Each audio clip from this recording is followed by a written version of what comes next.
વડોદરામાં પ્રધાનમંત્રી આવાસ યોજનામાં બનાવેલી દુકાનો ધૂળ ખાઈ રહી છે. વુડાએ યોજના હેઠળ કરોડોના ખર્ચે બનાવી છે 120 દુકાનો. બજારની અન્ય દુકાનો જેટલો જ ભાવ હોવાથી લોકો દુકાનો નથી ખરીદી રહ્યા. વધારે ભાવને કારણે દુકાનની ખરીદી માટે ફોર્મ નથી આવતા. કરોડોના ખર્ચે બનેલી દુકાનો હરાજી થયા વગર જ પડી રહી. દુકાનોની કિંમતમાં ઘટાડો કરવા શહેરીજનોની માંગ છે.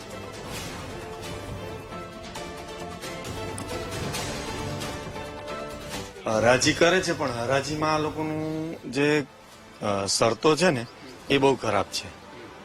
એ રીઝન આ છે.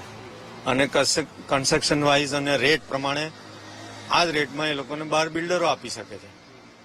એરિયા પણ નાનો શોપિંગનો, અને ત્યાં એ લોકોને એટલા જ રેટમાં સારા કન્સ્ટ્રક્શનમાં એટલા જ રેટ છે. જેને જરૂરિયાત છે એ લોકો લઈ નહીં શકતા. ઘણાએ ફોર્મ ભર્યા, એ લોકોને પૈસા રિટર્ન કર્યા, આવું કર્યું. કારણ કે એના અગેન્સ્ટમાં કોઈ ફોર્મ ભર્યા નથી. એટલે 1 થી 2 વધારે હોય તો તમારી હરાજી થાય. એમનું કહેવાનું કારણ આ છે.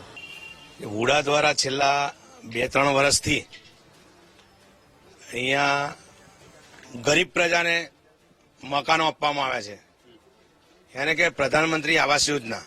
અને ત્યાં દુકાનો પણ બનાવી છે, અને એ દુકાનો જે જનરલમાં જે ભાવ છે એ જનરલના ભાવે જ આ પ્રધાનમંત્રી આવાસ યોજનાની જે નીચે ગ્રાઉન્ડ ફ્લોર પર જે દુકાનો બનાવવામાં આવી છે એનો ભાવ પણ એટલો જ રાખવામાં આવે છે. એટલે જનરલ અને આ વુડા દ્વારા જે બનાવવામાં આવેલી દુકાનોનો ભાવ સેમ છે. એટલે એ કોઈ ખરીદવા તૈયાર નથી. એની પાછળ કરોડો રૂપિયાનો ખર્ચો કરવામાં આવે છે, અને કરોડો રૂપિયા આ પાણીમાં વેડફાઈ ગયા એવું લાગે છે. આ ખોટો ખર્ચો કર્યો એવું લાગે છે. ખરેખર આની કિંમત ખરેખર 10 થી 12 લાખ રૂપિયા હોવી જોઈએ.